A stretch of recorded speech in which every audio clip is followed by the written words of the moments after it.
Estamos de volta com o nosso quadro Papo em Movimento e hoje eu tenho a alegria de receber o Dr. Eduardo Camargo e eu tô até nervosa, já vou até falando que tô nervosa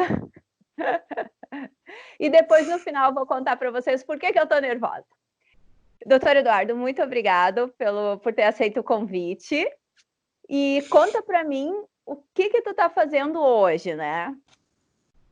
Oi, Carol, tudo bom? Obrigado pelo convite. Eu que fico feliz de poder participar e poder falar contigo. Gosto muito de ti. Eu aqui te amo. Ah, Carol, fazendo assim bastante, né, de, de que a gente está enfrentando pandemia, né? Então, trabalhando bastante. A gente realmente está vivendo uma época assim completamente diferente, né, do que a gente imaginava que pudesse viver. E eu dou aula na universidade. Esse semestre a gente teve um desafio muito grande, que é fazer aula online, né, para a parte teórica do curso de medicina, né, ali da Fevale. Então foi bem legal, foi uma experiência bem interessante, mas te confesso que é um desafio. Então, assim, fazendo 300 coisas ao mesmo tempo para conseguir dar conta de tudo esse semestre. Conta para mim, tu é um endocrinologista e eu sei que tu tem um monte de formação. Fala aí para mim. Sim, assim, ó, eu me formei na Universidade Federal de Pelotas. Depois eu fiz residência em clínica médica, em medicina interna, no Hospital Conceição, em Porto Alegre, endócrino no Hospital de Clínicas, e aí fiz depois ali no Clínicas meu mestrado e doutorado na área de diabetes também, né? Então, vim para Novo Hamburgo, já estou em Novo Hamburgo trabalhando, morando em Novo Hamburgo já há 16 anos, né? E, enfim, hoje faço as minhas atividades de consultório e as atividades na universidade. Graças a Deus, as de consultório, tá? Doutor Eduardo, conta para mim quem é que precisa procurar um endocrinologista, em que momento eu preciso procurar um endocrinologista? Porque as pessoas às vezes não têm eu confesso por mim mesmo, né, que a endocrinologia entrou na minha vida por causa de um problema que eu tive, né, e eu não tinha nem a noção, né. Uhum. Então, assim, em que momento é necessário eu procurar um endocrinologista e se existe uma sintomatologia ou não, eu procuro por prevenção? Existe dois momentos, assim, na verdade, a gente faz a parte preventiva, então as pessoas vêm para fazer uma avaliação geral, como a gente tem uma formação de clínica geral, né? A gente acaba fazendo a parte preventiva, e preventiva no sentido assim de hábitos de vida, alimentação, né, estímulo à atividade física, que eu acho que é uma coisa que é o mais difícil de tu ir trabalhando com as pessoas, mas é uma coisa importante, né? E a parte de tratamento, porque hoje o endocrinologista trata obesidade, diabetes, problemas de tireoide, problemas de crescimento, né? Enfim, todas as alterações hormonais que geram problemas de saúde. Infelizmente, diabetes e obesidade são patologias crônicas, são doenças crônicas, no mundo inteiro vem aumentando muito, e a gente acaba tratando. A pandemia, né, também, se tornou uma Exatamente. pandemia, né? Exatamente, a gente tem já, assim, globalmente, o mundo ele está mais doente do ponto de vista de obesidade e do ponto de vista de diabetes também. Então a gente acaba tratando, né, faz a prevenção, né, mas acaba também tendo um volume muito grande desse tipo de patologia no consultório, né, acaba vendo muito isso. E a mulher, ela é mais suscetível a essas mudanças, a esses problemas, assim, mais do que o homem ou não? É igual, assim? Não, mais suscetível. A maioria das doenças endócrinas, né, ligadas às alterações hormonais, são mais frequentes em mulheres. Tá? Obviamente, os homens têm também, principalmente a questão de diabetes. A gente vê um aumento, uma prevalência, uma quantidade muito maior em homens do que em mulheres, né? Embora eu vou te dizer que hoje, com o estilo de vida das mulheres, trabalhando, né, às vezes com um turno dobrado, cuidando da casa, dos filhos, elas também estão aumentando de peso e estão com uma frequência maior de diabetes, né? Nos preocupa muito, assim, meninas, na adolescência, ali, vamos botar meninas entre 10 e 13 anos, a incidência de obesidade aumentou enormemente, né? Então as mulheres, sim, elas estão hoje em dia mais vulneráveis para essas doenças. E fala uma coisa para nós aqui, que a gente escuta direto na academia, e tu deve escutar no consultório também. Existe o tal do metabolismo lento, hein? Que a pessoa diz que eu não emagreço porque eu tenho metabolismo lento. Existe. Na verdade, assim, ó, o ganho de peso, o aumentar de peso decorrente dos hábitos alimentares, decorrente do sedentarismo e uma parte pequenininha decorrente da genética, vão deixando o teu metabolismo mais lento. Eu sempre explico assim, a obesidade, né, o excesso de gordura, ele não é simplesmente um tecido de depósito, é um tecido que se organiza, é um tecido hormonal, ele se organiza para se manter. Então, sim, ele vai, com o passar do tempo, diminuindo o teu metabolismo. O que não quer dizer, né, que tu não consiga acelerar. Eu acho que, por exemplo, o exercício é hoje a ferramenta que a gente deve incentivar as pessoas a fazer, né? Começa devagarinho, vai se condicionando, mas hoje é essencial que tu, junto com uma boa alimentação, tenha atividade física para acelerar o teu metabolismo. E no consultório aparece muita gente que não faz atividade física, que tu tem que insistir para a pessoa procurar uma academia, procurar um Uhum. profissional, ou já é um hábito comum das pessoas? Não, infelizmente não. Eu vou te dizer assim, quem vem geralmente para prevenção, né, vem para ver como é que tá no geral, vem já fazendo exercício, praticando, até porque tem às vezes um histórico familiar, viu o exemplo de doença na família, né? Então tá querendo se cuidar, já vem fazendo. Agora, quem vem já com doença, com obesidade, precisa perder peso, ou mesmo com diabetes, qualquer outra patologia, porque às vezes tu vai no consultório para avaliar crescimento, tu vai para avaliar tireoide, e eu avalio essa questão da obesidade, dos hábitos de vida. É muito difícil, as pessoas geralmente não se exercitam, né? E é muito difícil tu estimular a pessoa a fazer atividade física, né? Ela às vezes não entende que não é só comer, É né? Muito muito, difícil, muito difícil. muito. Mas a gente consegue, eu acho que a gente tem que ir insistindo, né? Tem que, geralmente eu recomendo que procure, tu não consegue fazer sozinho, então pede ajuda de um profissional, vai buscar auxílio para tu poder engrenar uma atividade física. É difícil realmente tu começar sozinho. Aí tem sempre, né, Carol, aquelas desculpas, assim, porque é inverno, tá frio. Hoje eu levantei para fazer, eu faço exercício praticamente todos os dias. Hoje estava 4 graus, eu te confesso assim. É difícil, né? É difícil Olha, sair da cama. os parabéns, porque eu, como profissional de educação física, não consigo sair às 4 da manhã. Não, 6h30, 6h30. Né? Mas tu vê que a gente entende assim quando as pessoas dizem que é realmente porque tu tem que ter, até porque, digamos, na obesidade, o próprio tecido gorduroso, ele obviamente ele pesa mais, então tu vai ter uma dificuldade maior para iniciar o exercício, tu perde muita massa muscular, né? Exatamente. E, doutor Eduardo, existe algum.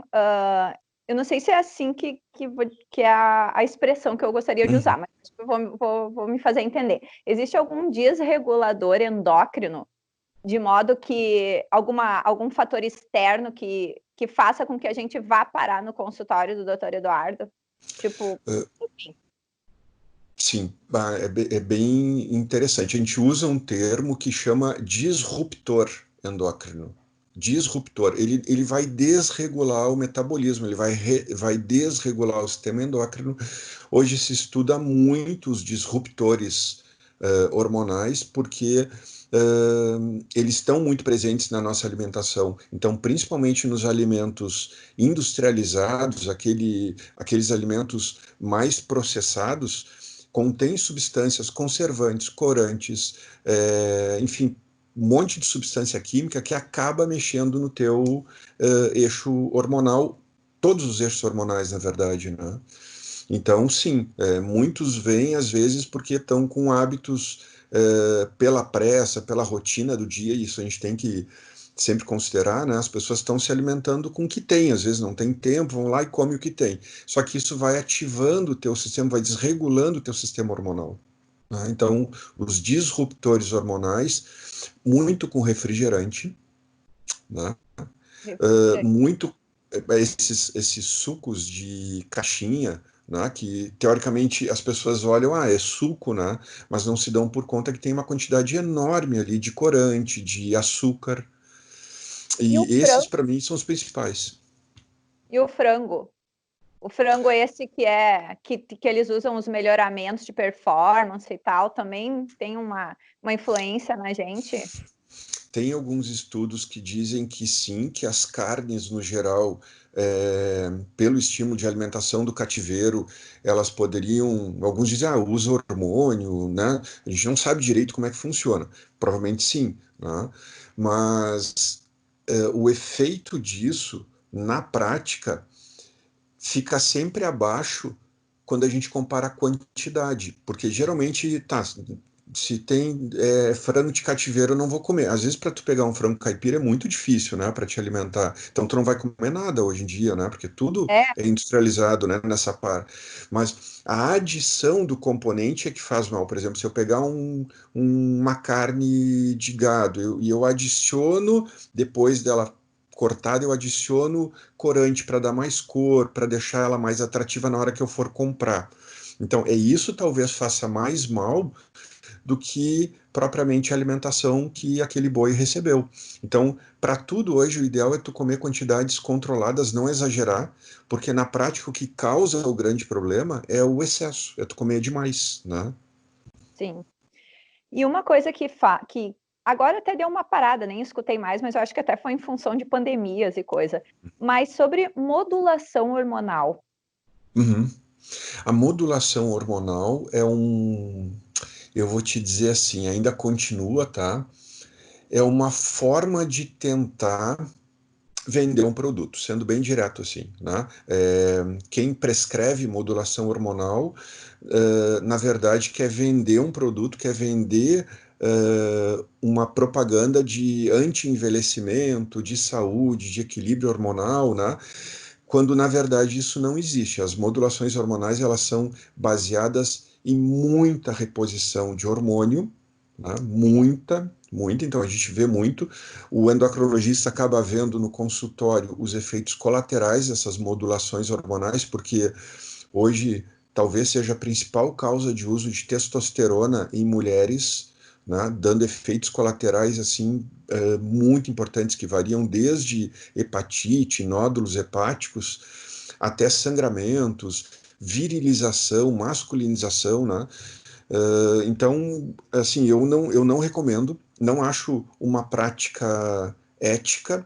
Eu sei que é feito por médicos, muitas vezes, mas algumas nutricionistas, outros profissionais de saúde. Não acho ético, né, o uso.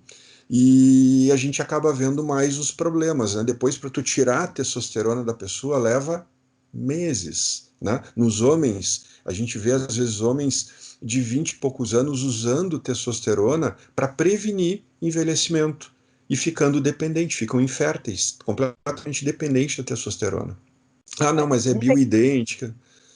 Desequilibram totalmente o funcionamento do corpo, né? Aos 20 anos de idade, quando o corpo está funcionando a milhão.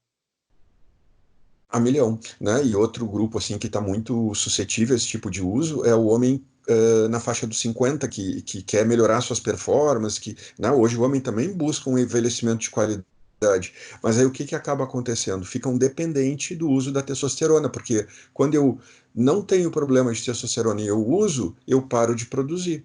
Então eu sempre digo, cria uma dependência ao remédio e ao prescritor, né? Então tu vai ter que ir lá pagar, fazer injeção na vida inteira, né? E essa questão de ficar dependente, de fazer com que o corpo pare de produzir, de funcionar, isso funciona também para o Uhum, emagrecimento, né? Que às vezes a pessoa toma indiscriminadamente um monte de remédios para emagrecer e uhum, acaba com que a tireoide não funcione mais, enfim, é mais ou menos por uhum. aí também, né? Não, super bem lembrado, exatamente. Eu vou te dizer que é o que mais a gente vê no consultório, assim, às vezes vem com uma dificuldade enorme para perder peso, e aí tu vai conversar, a pessoa já usou, assim, tudo que tu pode imaginar, né, de medicamentos para emagrecer, teve muito efeito sanfona, e agora o corpo, ele criou meio que um mecanismo de proteção, ele bloqueia, né? E não adianta tu dar mais nada de remédio, porque não vai funcionar, né? E isso é um processo, assim, que é importante a gente conversar, porque, às vezes, no desespero, tu passa do ponto, né? Não que a gente não possa usar remédios para emagrecer, existem bons remédios, hoje, limitados, né? Não tem uma grande quantidade, não tem uma grande opção, mas existem boas opções de tratamento com acompanhamento médico, fazendo por um tempo curto, que eu acho que essa é a grande dica, não usa demais. Usa um tempo curto. Te puxa no exercício, te puxa. Ah, mas eu não tenho tempo. Então tu não pode usar remédio. Né? Não usa o remédio se tu não vai modificar tua dieta e nem vai fazer exercício, né? A curto prazo. Porque a questão, ela é comportamental, na verdade, né? Quase que é preciso ser feito, quando a pessoa está nesse processo, uma avaliação multidisciplinar, assim, um acompanhamento multidisciplinar, né? Psicólogo, educador físico, endocrinologia, tudo para poder realmente ter um processo a longo prazo, né? E não adianta a gente ficar usando sempre só de subterfúgios, de querer aumentar a Uhum. dose do remédio. Uhum. E mulheres entrando nos 40 anos, Uhum. algum cuidado, alguma indicação, algum olhar, assim, tipo, para ela se perceber, alguma coisa que ela pudesse tentar identificar e que é um sintoma de alguma coisa que não está legal?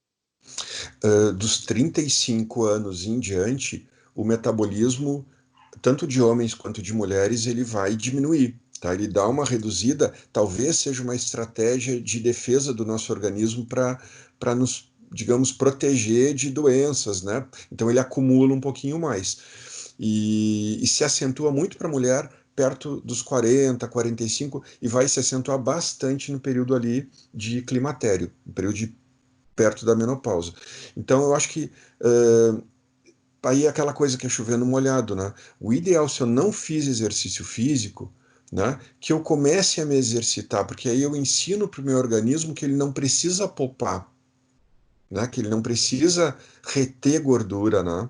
Então, a alimentação, mas eu nunca fiz uma alimentação correta, agora não adianta. Sim, adianta. Muda, porque vai, né? Tu tem que fazer sempre uma programação. Se eu estou nos meus 30 anos, como é que eu quero chegar nos meus 35?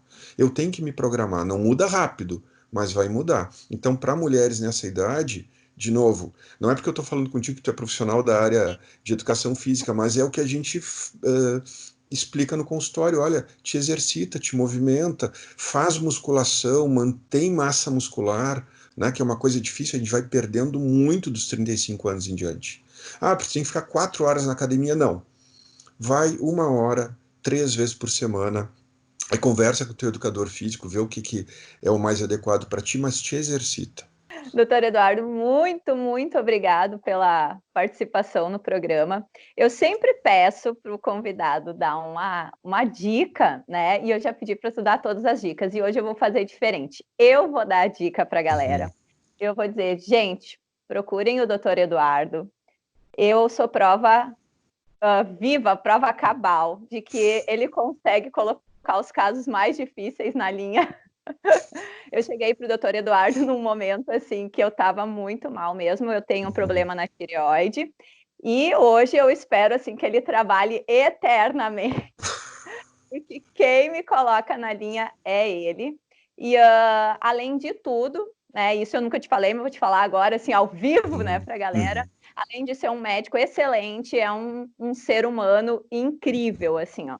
Porque médico tá cheio por aí, né? Agora a pessoa que consegue entender o outro, ter uma voz calma para acalmar a gente e tal, é muito difícil e é por isso que eu tô contigo até hoje. Obrigado, obrigado pelas suas palavras. Eu acho que eu sempre digo, eu faço, eu não faço mais do que a minha obrigação, né? Então a gente tem que atender bem, a gente que lida com pessoas, a gente tem que, né, se colocar no lugar do outro, e essas doenças crônicas realmente são difíceis, né? Então, obrigado mais uma vez pelo convite, obrigado pelas palavras, né? Espero não te ver muito no consultório, né? De vez em quando tu vai indo, que agora tu já está numa fase tranquila, né? Então tá, muito obrigada, um excelente final de semana. Tá bom, para vocês também. Um abraço. Tchau. Tchau.